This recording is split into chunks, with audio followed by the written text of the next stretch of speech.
What's going on, people? We are back again with another video, and this one right here is all about Tammy, the siblings, and Amy. Okay, so right now we know that Amy is going through the divorce. If you haven't seen that video just yet, please do check it out. But now we're in the video where, in the same episode, season 5, episode 3, where the family is doing what they can to really help Amy and really reassure her throughout this difficult time. So let's get into it and let's break it down. But please don't forget to subscribe and also like the video. I volunteered my place to Amy and the babies till Amy decides what she wants to do. Right now, I'm feeling all different kinds of I just don't know how to process. Am I just up a happy home? Like, is it all my fault? What? I mean, can it ever really be someone's fault for always wanting a happy home, so therefore you stay around for as long as you can? No, not necessarily. I think, end of the day, when you go into a relationship, you go into a marriage, you have children, the whole idea is to, do what you can to make sure the house is a happy home. And the fact that Amy was trying to stick around because she wanted the house to become a happy home for herself, for her kids, and also for Michael is a brilliant thing. The only downside of it is that this only works if both people involved are trying their best to make things a happy home. It never works if it's just one person, because when it's only just one person, that person then becomes extremely drained. And that's exactly what was happening with Amy. And it's crazy because even though Amy lost a significant amount of weight way before Tammy did, and she was on that road, we know that since she's had, Gage first? It was Glenn first. Since she had the firstborn, okay, we know that she then was quite stagnant with her weight loss. But then also when she had the second child, she was then even more stagnant and maybe even started even gaining a bit of weight. But you can imagine that throughout the process of her losing weight the first time and being with this man must have been hard. But then at the same time, that was before they had the kids. And I've got a feeling that Michael's behavior probably started to get worse once they had children, because that's when the intention went from him to then the boys. But either way, though, once the boys came, the chance of Amy ever being able to, sustain a weight loss or anything like that was always going to be so hard, because she had too many things going on at once. I mean, when you're looking after 2 boys and a man, I mean, it's going to be hard to even accommodate what meals you want to have, especially if the man that you're with isn't even working neither. So I can imagine how that really took like a massive impact on her actual weight loss journey at that time as well, or even currently now. But either way though, putting in the effort to make the household work only works if both people are invested. It never works if it's just one person. He's trying to brainwash you into believing it's not true. I do get so busy. We don't see him changing, and I hate that for you. I gotta do something. These boys deserve better. I'm trying to hold on so tight because we didn't have that. To be fair, let's talk about that. Let's talk about the trauma. Trying to hold on so bad to be with Michael, so that therefore the boys live in a house where they have their daddy. And that's because they didn't have their dad. You know what? That is a very good point. A very good point, because, I'm pretty sure anybody that comes from a household where one of the parents was not involved, when you end up having children yourself, you want to hope for the best, that you don't your children don't go for the same experiences as you did. So that's why sometimes you end up trying even harder than you should. You know what I mean? Maybe even trying a bit too hard, which was exactly what Amy was doing. And then when you try it too hard, what happens? This happens. You break down, in all the way possible.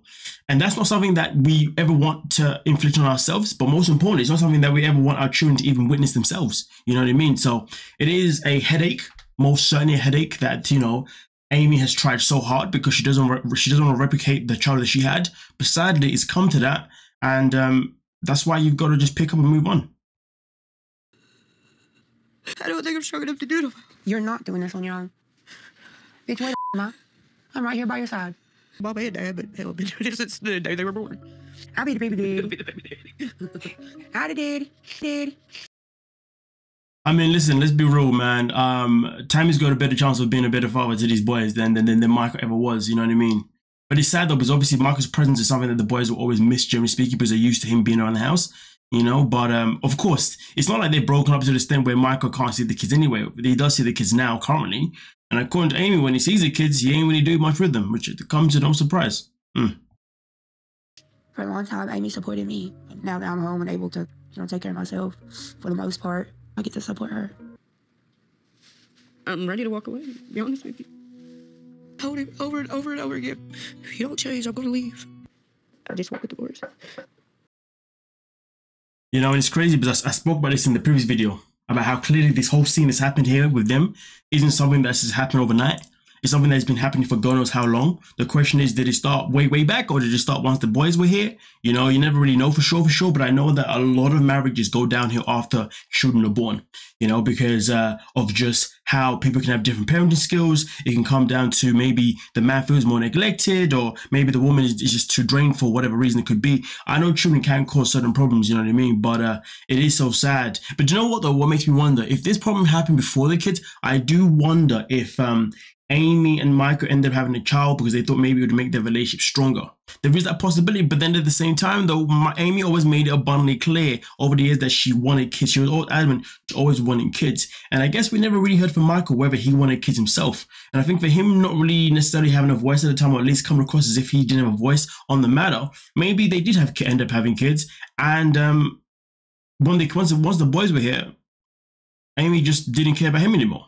You know what I mean? Now, of course, this doesn't excuse his behavior one bit, because at the end of the day, despite the fact that she may have been the one who pushed for the kids more, it still takes two people to have kids. A woman can't get pregnant by herself, you know what I mean? The man has to, for her to even get pregnant in the first place. So Michael would have still made that conscious choice to still have children with Amy. So therefore, once you make that conscious choice, you're making the choice to also say that I'm ready to be a freaking father, to be a freaking dad. So really and truly, there is no excuses, even if this was all Amy pushing, because he's a man and he had a choice to step away and say no. And also on top of that, seeing the way he's behaved recently clearly says that he has a backbone of his own. But this then does me wonder, he's somebody that doesn't like Amy to leave. So I wonder if he decided to agree to have kids with her because he saw it as a way of that she would never ever leave him, because once they got a kid together, that means they are stuck together forever. Because we know already he was holding the bank card from her as well. If you don't know about that, check out the video before this, you know what I mean? But we continue. If you are looking to get a divorce, I know several attorneys that are well equipped to handle this situation. Amy's the breadwinner, and he could possibly withdraw all her money and leave her with nothing. Am I being a bitch by going in there and get money? No, because you're not taking it all. You're going to leave him something. My account, but it's mostly just my money. So I'm going in. It's crazy, isn't it? Like how you can have a joint account, but when the money is predominantly yours. Can we make sense out of that, please? Why is there a joint account if the money is predominantly yours? There's no sense behind that whatsoever. To the bank today because I want to get some money for me and the boys to start over. Okay, so of course, you know, she's in a situation where she's going to get money out to start over, which is fantastic for her and the boys, absolutely fantastic. But I really don't understand the logic of having a joint account if only one of you is predominantly put money in there. Michael doesn't work, so why there's a joint account makes no sense. Why he had the credit card or the bank card made no sense. I'd be damned, you know, if I was the breadwinner, the only person with the money, and then all of a sudden I decided to have a joint account. Now, to be fair, at the same time, some people don't even have joint accounts, even if one is a breadwinner or not. You know what I mean? Some people still believe in have their own separate bank accounts, which again, I guess it depends on yourself and your relationship, and whatever works. But yeah, that is absolutely ludicrous that this man wants. Well, I mean, obviously, it's already been said that the reason why he had the bank card in the first place was because he wanted to have a financial hold over Amy. But that's the most weirdest thing ever, considering he doesn't freaking work. How can he have the bank card and have the financial hold over her if he doesn't work?